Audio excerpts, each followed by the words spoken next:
बताती हैं कि उनके घर के अंदर का प्रदूषण रविवार शाम से 500 बना हुआ है। It's 500 since last night. Since yesterday evening, it's stuck at 500.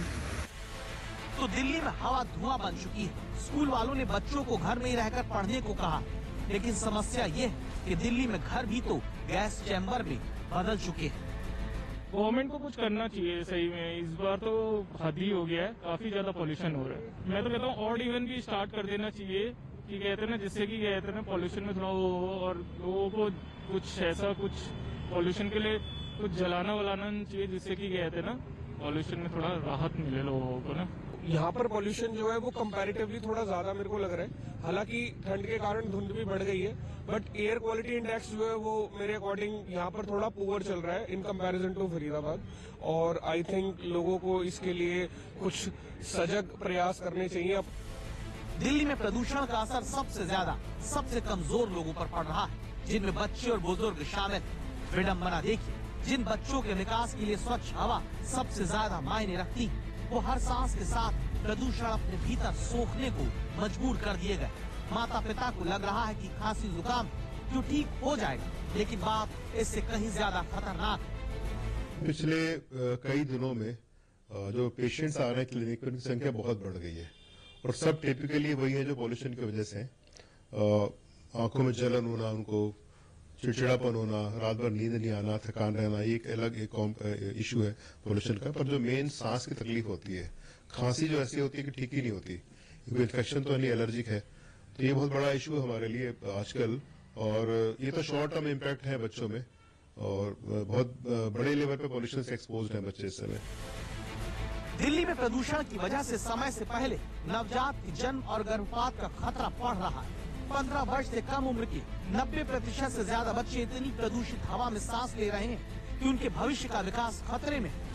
Manchester विश्वविद्यालय के शोधकर्ताओं के मुताबिक साफ हवा याददाश्त के लिए जरूरी है। रिसर्च में पाया गया कि स्वच्छ हवा से बच्चे की याददाश्त में 6% तक सुधार आ सकता है, जो हर साल 4 अतिरिक्त सप्ताह के सीखने के बराबर है। पर्सनल लेवल पे तो आप लोग कोशिश करें, इंडोर रहें, मास्क का इस्तेमाल करें और सुबह शाम जबकि हवा ठंडी होती है उस समय पॉल्यूशन लेवल हाई होता है, उस समय आप बाहर ना जाएं। और घर में दूसरे छोटे मोटे मेजर्स हम लोग बोलते हैं कि भाई ड्राई मॉपिंग करें, घर में अगरबत्ती वगैरह ना जलाएं और as far as possible public transport का इस्तेमाल करें, प्राइवेट का इस्तेमाल ना करें।